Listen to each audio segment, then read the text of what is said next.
আর তুমি যখন দরজা জানলা আটকায়া গুনাহ করি, ভেতরে গুনাহ চলতেছে, ভেতরে গুনাহ চলতেছে, দরজা বন্ধ, জানলা বন্ধ। আমার মালিক আমার কত ভালোবাসে, ওই গুনাহ চলছে, চলা অবস্থায় আমার মালিক দরজার নিচে দিয়া বাতাস আর অক্সিজেন পাঠাইয়া দিচ্ছেন যেন আমি মইরা না যাই।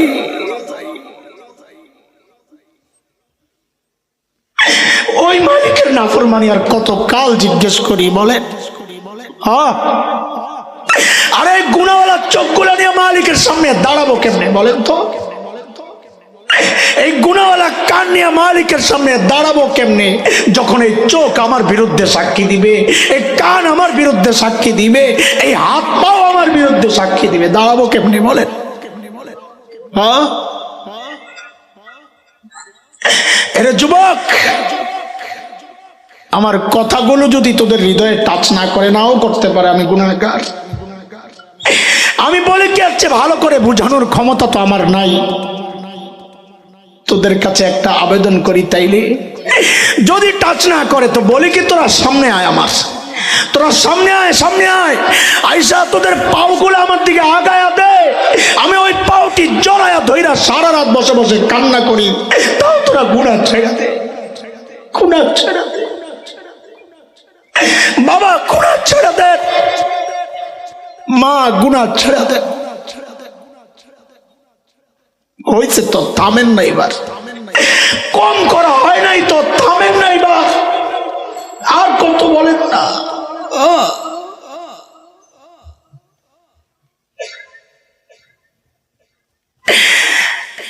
কোনো চিন্তা নাই আমাদের, কি নিয়ে দাঁড়াবো মালিকের সামনে, অথচ সাইয়েদনা আবু বকরের মতো মানুষ আল্লাহু আকবার একা একা দূরে যায় যায় কাঁদতেন আর নিজের ধিক্কার দিতেন, আরে আবু বকর তুই মানুষ কেন হইলি রে, এখন হিসাব দিবি কেমনি? সাইয়েদনা আবু বকর গাছের পাতার দিকে তাকায় তাকায় কাঁদতেন আর বলতেন, ইয়া লাইতানি কুনতু ওয়ারাকা মিনাশ শাজারা তুদাত অতুকাল, হায় মানুষ না হইয়া যদি গাছের পাতা হইতাম তো জীবজন্তু আমারে চাবায়া চাবায়া খায়া ফেলতো, আমার আর হিসাব দেওয়া লাগতো না, এখন হিসাব কেমনে দেব? কোথায় আবু বকর জান্নাতের গ্যারান্টি পাওয়া, আল্লাহর হাবিবের সবচেয়ে প্রিয় মানুষ, আম্মা জান আয়েশার পরে সবচেয়ে প্রিয় মানুষ। হ্যাঁ, এমন চিন্তা, এমন অস্তিত্ব হওয়ার কথা ছিল আমার মতো জালিমের। আমি তো বটেই, অধিকাংশের চেহারার দিকে তাকাইলে মনে হয় না মানুষটার আখিরাতের কোনো চিন্তা আছে, হিসাব দেওয়ার কোনো চিন্তা আছে। কেন রে ভাই, আমি জানতে চাচ্ছি, কেন এমন নিশ্চিন্ত জীবনযাপন কেন হইল?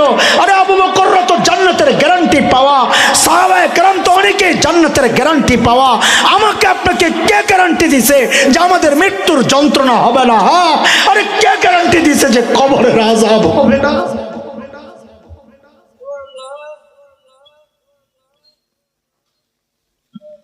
কিসের ভরসা এইভাবে চলতেছি বলে? কোন পুঁজির ভরসায়?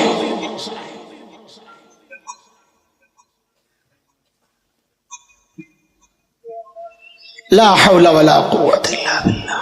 কসম আল্লাহর, সময় একদিন আসবে করার থাকবে না কিচ্ছু, সেদিন আমল নামাটা বাম হাতে নিয়া চিৎকার করে করে শুধু কানবো আর বলবো, ইয়া লাইতানি কদ্দামতু লি হায়াতি। আরে সময় মতো যদি একটু পুঁজি বানায় আসতাম তাইলে আজকার এই বিপদে পড়ি না।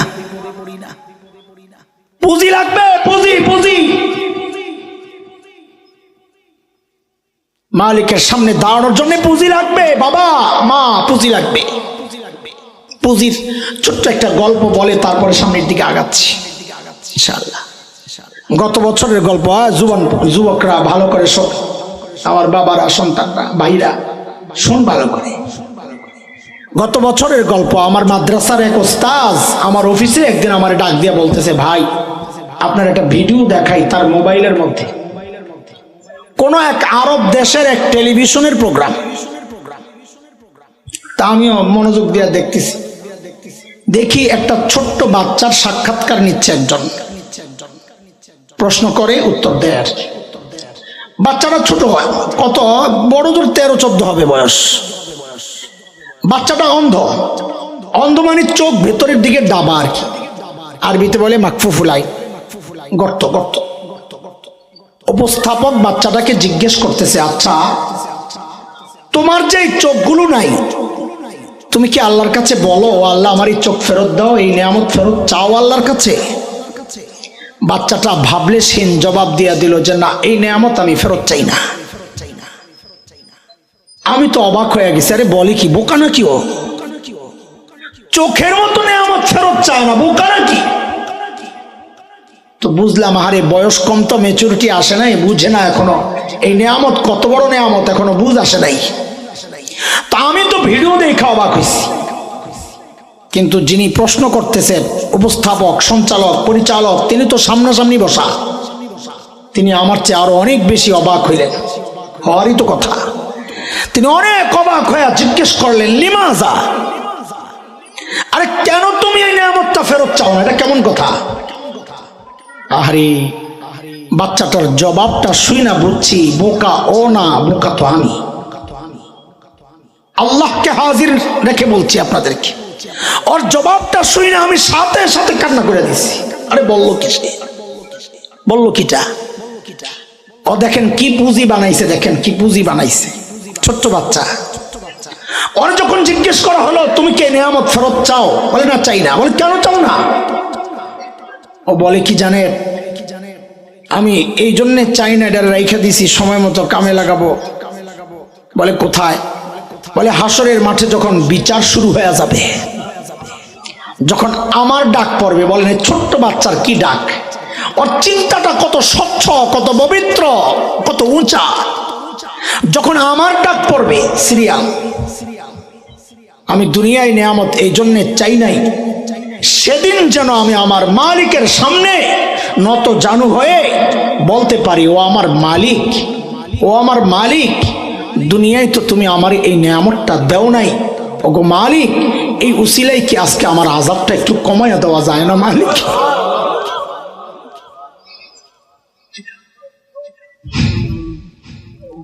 আমি কাঁদতেছিলাম, ঠিক উল্টা চিন্তা করে, যাহারে আমি যখন আমার মালিকের সামনে হিসাবের জন্য দাঁড়াবো, তখন ঠিক উল্টা প্রশ্নটা যদি আমার মালিক আমারে করেন। কি উল্টা প্রশ্ন? আমার মালিক যদি জিজ্ঞেস করেন, এ হাসান জামিল, তোকে তো এই চোখের নিয়ামতটা দিছিলাম, তুই তো ভোগও করছস, এখন আযাবটা একটু বাড়াইয়া দিই, আমি কি জবাব দেব? তোকে তো এই জবানের নিয়ামত দিছিলাম, তুই তো ভোগও করছস, এখন আযাবটা একটু বাড়াইয়া দিই, তা আমি কি জবাব দিব? এ বাবা, আপনি কি জবাব দিবেন? যুবক মা কি জবাব দিবে? কোন পুঁজির ভরসা এমন নিশ্চিন্ত জীবন যাপন করছেন বলেন? কার কি পুঁজি আছে বলেন? জবাবটা কি দিবেন? পুঁজি তো আছে, নাই যে তা না, আমাদের পুঁজি তো আছে। কি পুঁজি? গুনার গুনাহ, গুনার গুনাহ, গুনার গুনাহ। চুল পাইকা সাদা হয়ে গেছে, এখনো গুনাহ ছাড়তে পারি না। দাড়ি পাইকা সাদা, গুনাহ ছাড়তে পারি না। বাবা ছাড়বেন কবে? সূরা হাদীদের মধ্যে মালিক যেন আমাকে আপনাকে ডেকে ডেকে জিজ্ঞেস করতেছেন, আলাম ইয়ানিল্লাযীনা আমানু আন তাখশা কুলুবুহুম লিযিকরিল্লাহ। ওরে ঈমানদার, আল্লাহর ভয়ে তোর অন্তরটা কেঁপে ওঠার সময় কি হয় নাই? সময় হয় নাই? আর কত বাবা, আর কত? এই চুল দাড়ি সাদা হওয়ার মানে বুঝে? হ্যাঁ, এই চুল দাড়ি সাদা হওয়ার মানে বুঝে?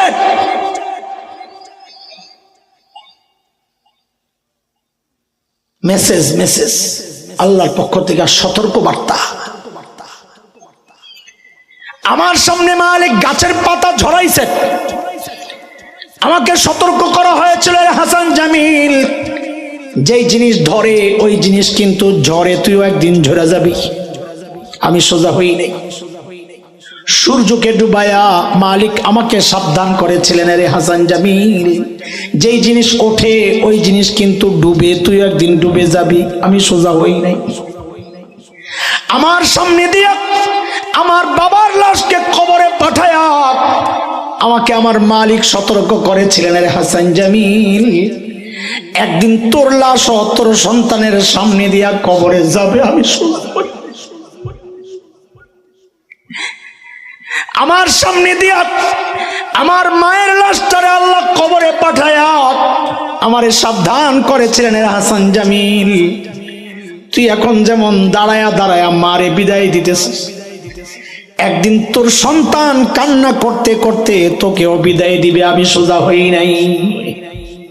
ওরে বাবা, এই দাড়ি সাদা মানে বুঝছেননি? সব সতর্ক করা শেষ। এইবার শরীরে একটা অংশের মৃত্যু শুরু হয়ে গেছে, যে কোনো মুহূর্তে মালাকুল মউত হুকুম পাইলে খাপ করে ধরে ফেলবে। ওই যে আমার ভাই বলতেছিলেন 1 মিনিটের কোনো গ্যারান্টি নাই। আরে কে জানে, এই মজলিসে এমন কেউ থাকতে পারে যে বসে আছে এখানে, তার খবর নাই। ও বসে আছে এখানে কিন্তু আর কাফনের কাপড় চলে আসছে দোকানে। কে জানে কালকে খবর পাইতে পারেন। বয়ান করে গেল হাসান জামিল তো দুনিয়ায় নাই, কোন ভরসা এমন নিশ্চিন্ত জীবন যাপন করছি রে ভাই। এর যুবক, তুই কি মনে করছিস নাকি আল্লাহ তোর দাড়ি পাকা পর্যন্ত সময় দিবেন, চুল পাকা পর্যন্ত সময় দিবেন? না রে বাপ, না না না। কত বাবাকে দেখলাম সন্তানের লাশ কাঁধে নিয়ে যাচ্ছে। আরে কার নাফরমানি চলতেছে? হ্যাঁ, কার? ওই মালিকের, যিনি আমাদেরকে এত ভালোবাসেন, এত ভালোবাসেন। তাই তো গুনাহ করলেই মালিক ওই ভালোবাসার ডাক দিয়া ধরেন, এই তুই কি করস, কি করস, কত ভালোবাসেন। একটা উদাহরণ না দিলে তো বুঝবেন না কত ভালোবাসেন। একটু বলেন তো আপনারা, আল্লাহ ছাড়া, রসুল ছাড়া দুনিয়ায় আমাদেরকে সবচাইতে বেশি ভালোবাসেন কে? মা। কে? আল্লাহ ছাড়া, নবী ছাড়া সবচেয়ে বেশি ভালোবাসেন কে? বলেন না যুবক, বলো না কার? আরে মার কলিজায় যে কত মায়া, এটা তো মাই জানেন, আমি বুঝাবো কেমনে?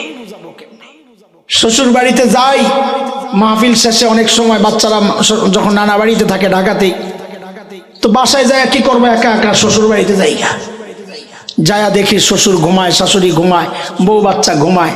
তখন মনে পড়ে খুব, আহারে মা যখন জীবিত ছিলেন, আমার বাসা 9 তলায়, একটা গলি আছে, গাড়িটা ঢুকলেই এরকম তাকাইতাম উপরের দিকে, কেন যেন মনে হইতো জানালায় কেউ দাঁড়ায় আছে। দরজা খুলে যখন ভিতরে ঢুকতাম, চাবি থাকতো, দরজা খুলে যখন ভিতরে ঢুকতাম, যায়া দেখতাম সব ঘুম, বউ ঘুম, বাচ্চা ঘুম, সব ঘুম, একজন মানুষ শুধু সজাগ, মা। কখনো পায়চারি করতেছেন অস্থির, কখনো সেজদায় কাঁদতেছেন, কখনো দোয়ায়, কখনো জানালার পাশে দাঁড়ায় দাঁড়ায় অপেক্ষা করছেন। মাঝে মধ্যে যায় জড়ায়া ধরে জিজ্ঞেস করতাম, মা ঘুমান না? তো কি বলতেন, বাবারে যতক্ষণ বাহিরে থাকো ঘুম তো আমার আসে না, কি কর? এর নাম মা। আমি তো মা না, ওই উপলব্ধি আমার হবে না, আমি বুঝাইতে পারবো না মার ভালোবাসা। এটা জানেন শুধু মা, আর মাকে যে আল্লাহ বানাইছেন সেই আল্লাহ।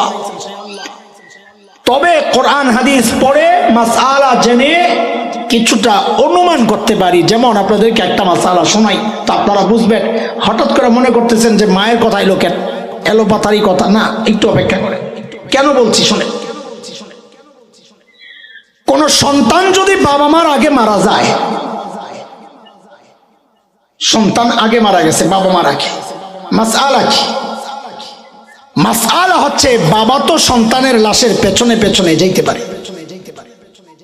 বাবা তো সন্তানের কবরেও নামতে পারে। বলে কেন, বাবার কলিজায় মায়া নাই? বলে অবশ্যই আছে। বাবাও চিৎকার করে করে কান্না করবে, কিন্তু বাবাকে আল্লাহ ওই শক্তি দিয়েছেন, বাবা সন্তানকে দাফন করে উপরে ওঠার মতো শক্তি সামর্থ্য রাখেন, কানবেন, উঠতে পারবেন। কিন্তু কোনো মায়ের জন্য সন্তানের লাশের পেছনে যাওয়া চলবে না, কোনো মায়ের জন্য সন্তানের কবরে নামা চলবে না। কেন?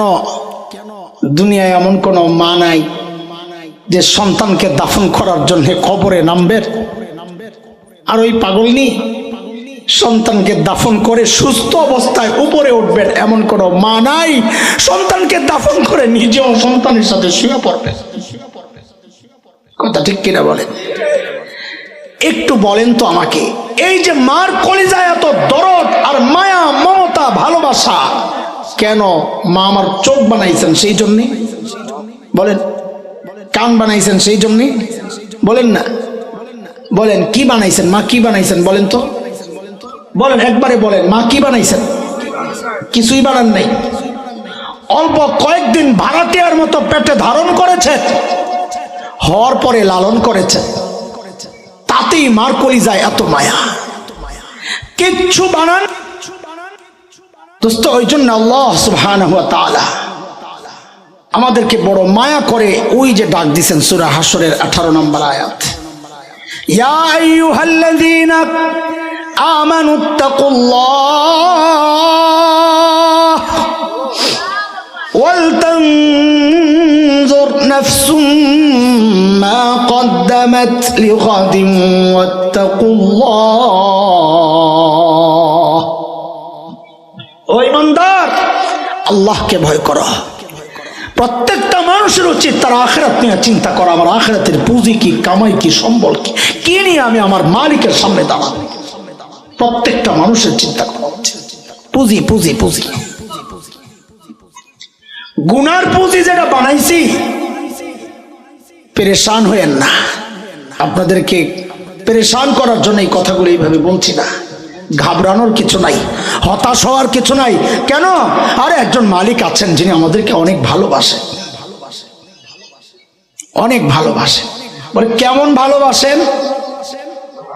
কেমন ভালোবাসেন বুঝো না? দুনিয়ার সবাই অপরাধী খোঁজে শাস্তি দেওয়ার জন্য। কিসের জন্য? আরে মাও কোন সন্তান যদি অপরাধ করে শাস্তি দেওয়ার জন্য খোঁজে। কই গেল রে? শুনেন, অনেকেই দেখতেছি টিস্যু দিয়া মুখ মুছতেছেন, চোখ মুছতেছেন, রুমাল দিয়া মুছতেছেন। এটা কোরআন হাদিসের কথা না, আবার দলিল বানায়েন না, এটা দলিল চাইয়েন না আমার কাছে। এটা আমাদের বড়দের কথা। মালিকের কাছে বান্দার আবদার যদি সাংঘর্ষিক না হয় কোরআন হাদিসের, তো আবদার করতে তো আর সমস্যা নাই। আমাদের বড়রা আমাদেরকে শিখাইছেন যে চোখের পানি এটা রে, এই টিস্যু আর রুমাল টুমাল দিয়ে মুচ্ছা ফালাইয়া দিও না, এটা অনেক দামি পানি।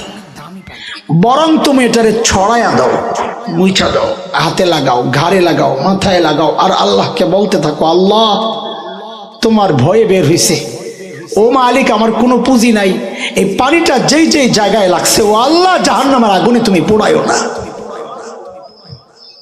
নবী আলাইহিস সালামের হাদিসটা আসি এমনি, আইনান লা তামাসসাহুমান নার, দুই রকমের চোখকে জাহান্নামের আগুন স্পর্শ করবে না। আল্লাহু আকবার। এক নম্বর, আইনুন বাকাত মিন খাশিয়াতিল্লাহ, ওই চোখ যে চোখ আল্লাহর ভয়ে কান্না করে।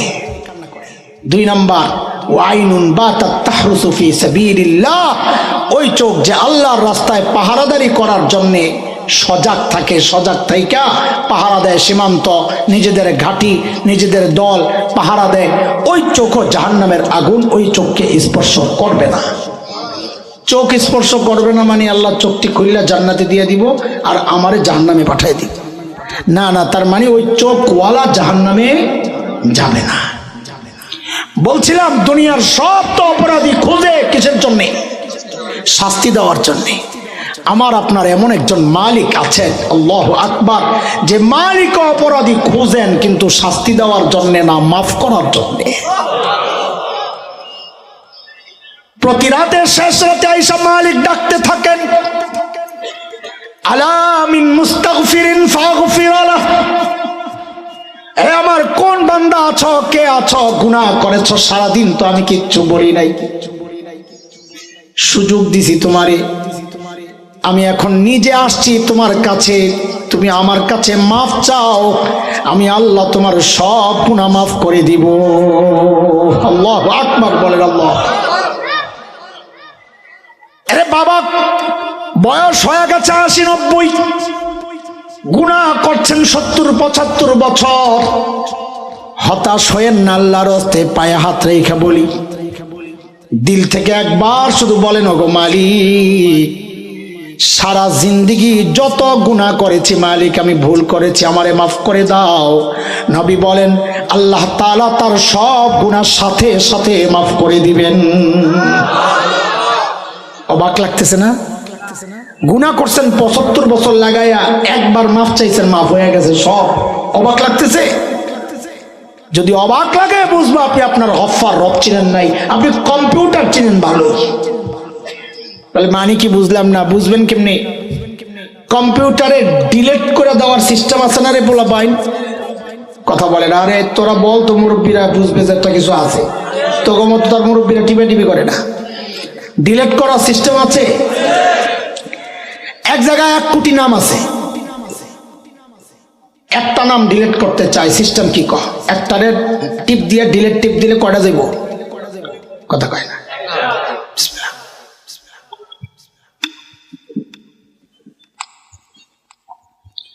10টা নাম ডিলিট করতে চায়, 10টা ক্লিক করে ডিলিট টিপ দিলে কয়টা যাবে?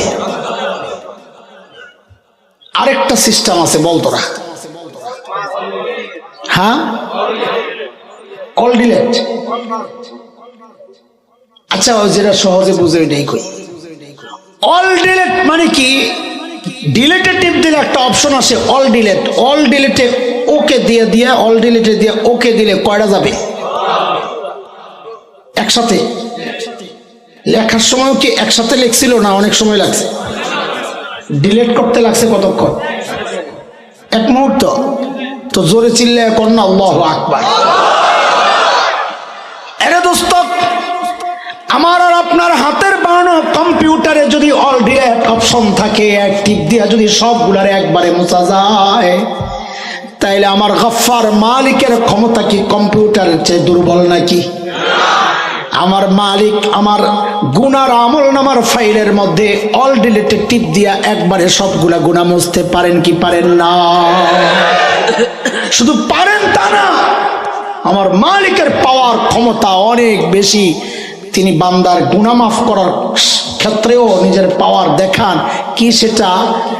এটা একটা উদাহরণ দিয়ে বুঝাই আমি শেষ করবো ইনশাআল্লাহ।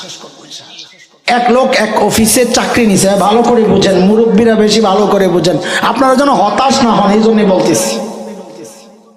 এক লোক এক অফিসে চাকরি নিছে, তার কাজ হইল নাম টাইপ করা, খুব স্পিডে টাইপ করতে পারে। তো প্রতি বছর সারা বছর কাম টাইপ করা, 1 বছরে নাম টাইপ করছে 1 লক্ষ কোটি। কত? আবার বলেন তো সংখ্যাটা। 1 বছরে নাম টাইপ করছে, বলেন।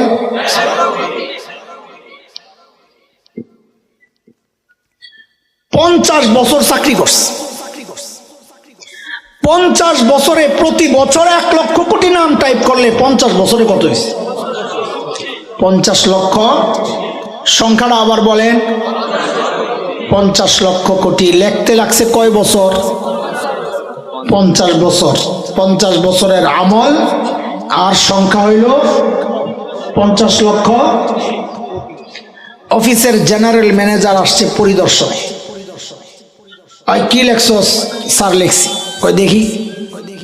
হায়, দেখে যে লেখছে যে খ্রিস্টানের নাম। কার নাম? ম্যানেজার কয় সারছে কাম। কি হইছে?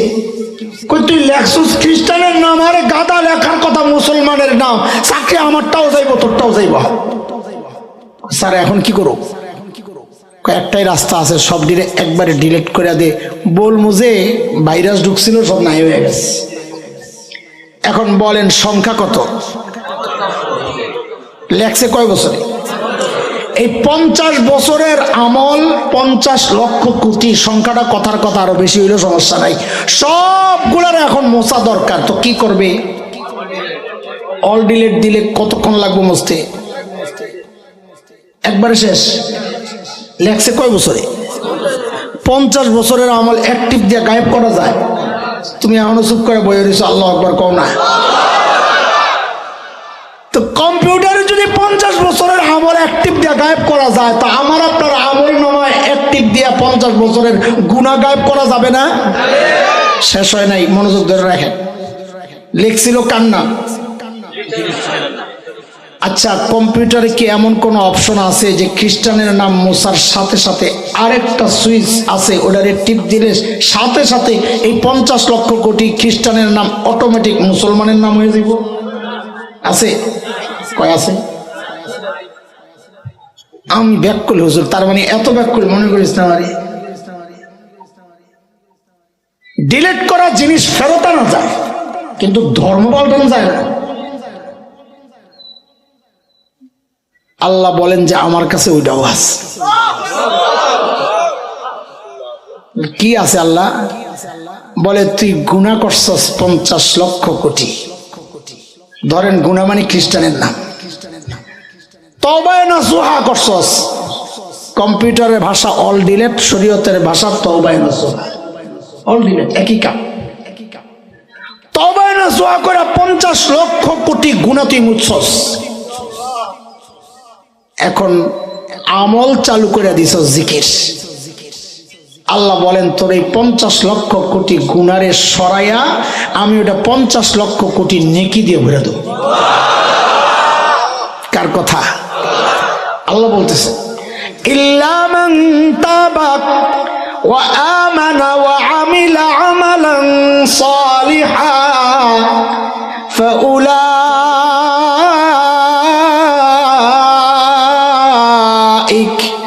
ইউবাদদিলুল্লাহু সাইয়্যাতিহিম হাসানাত। আল্লাহু আকবার। আল্লাহ বলেন আমার যে বান্দা ঈমানের সাথে তওবা করে না, আমল শুরু করে দিবে, আমি তার গুনাহগুলারে সরায়া ওই আমল নামায় যতগুলা গুনাহ ছিল ততগুলা নেকি ঢুকায়া দিব। এরপরেও হতাশ হয়ে বয়ে থাকবেন না? 2 ফোঁটা চোখের পানি ফালাইয়া গুনার পোটলারে পরিষ্কার কইরা জিকির করতে করতে বাড়ির যায় দেখবেন আমল নামা যতই গুনাহ ছিল নেকি দিয়ে ভরে গেছে। সুবহানাল্লাহ। এটা ছোট্ট উদাহরণ দিয়ে শেষ করি। এই আয়াতের একটা ছোট্ট অর্থ আপনারা আমার সাথে বলেন। অপরাধী যত বড়, পোলাবেন তো বলে বেশি ভালো খুশির খবর বল। অপরাধী যত বড়, অফার তত বড়। আবার অপরাধী যত বড়, অফার তত বড়। বলে মানি কি? কই আয়াতের মানি? ধরেন কথার কথা, আমার পাশের মুরব্বী জীবনে গুনাহ করছেন 100, কথার কথা। আল্লাহ ওয়ালাদের গুনাহ থাকে না, করে, কিন্তু ওনারা বোকা না, সাথে সাথে তওবা করে আবার সাফ করে এলেন। এই জন্যে আল্লাহ ওয়ালাদের গুনাহ থাকে না, গুনাহ করে। নবী ছাড়া কেউ গুনাহমুক্ত এরকম বলা যাবে না। তো ধরেন কথার কথা হযরত গুনাহ করছেন জীবনে 100, কথার কথা।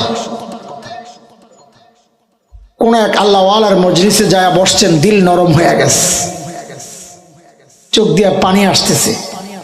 আহ কি করলাম জীবনে, আল্লাহ মাফ করে দাও। বলেন এখন আমল নামায় গুনাহ আছে কয়টা? একটাও নাই। আসিল কয়টা? খেয়াল করেন। বাড়িতে জিকির করতে করতে ফেরত গেছে, এখন আমল নামায় আছে কি? 100 নেকি। তাহলে হুজুর নেকি পাইছেন কত? কথা বলে না। 100।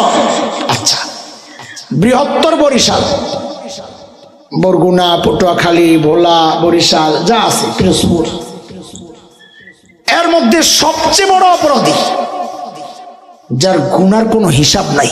ধরেন ওই আগে যে বুঝাইছি 50 লক্ষ কোটি, কত গুনার পরিমাণ? কত? 50 লক্ষ কোটি। শুনছে আপনাকে এলাকায় হুজুর আইছে ওয়াজ করতে, শুনলাম হুজুর ওয়াজ ভালোই করে, মাঝে মাঝে খোসা টোসা দেয়। তার কটার পান্ডারে লইয়া কয় চল সামনে যায় বসুন, খোসা দিলি ধরুন, খবরদার রাজনীতির আলাপ করবেন না। এমন আছেন অনেক আল্লাহর বান্দা, একেবারে সামনে আয় বস, হুজুরের ধরবো আজকে। যেই হুজুরে ধরার জন্য আসছে, হুজুরের বয়ান শুরু হয়েছে, রুহানি বয়ান। বয়ান শুনে এখন দেখে যে আশেপাশের একটু কেমন জানি কান্নার হিসকির আওয়াজ আইতাছে। কান্না একটা ভাইরাস, ওটা দেখলেও কান্না আসে, ওটা শুনলেও কান্না আসে, ওই হাতে কাঁপাকাঁপি লাগলেও কান্না আসে। কথা কন না, বুঝেন না আপনারা? কান্না দেখলেও কান্না আসে, শুনলেও কান্না আসে, কান্নার কথা শুনলেও কান্না আসে। তো একটু আর খারাপ লাগা শুরু হয়েছে, থুরো কি একটা আজেরা কামের লেগে আইলাম, সবাই কান্দাছে, আমি আইছি হুজুরে ধরতে। এরপর দেখে যে আশপাশ থেকে হাউমাউ করে কান্না শুরু করছে, ভাইরাসে পাইছে এবার ভালো মতো। এখন নিজে নিজে কয় হাট, আজেরা কামে আইছে। এরপর আস্তে আস্তে অনুশোচনা নিজেরই শুরু হয়েছে। শুরু আর সাথে সাথে বলে আহ জীবনে কি করলাম, আহ এই কথা বলার সাথে সাথেই তো গুনার ভোট লাগেছে নিজে ছিঁড়ে। এখন সব গুনাহ বাইরে হওয়া শুরু হয়েছে।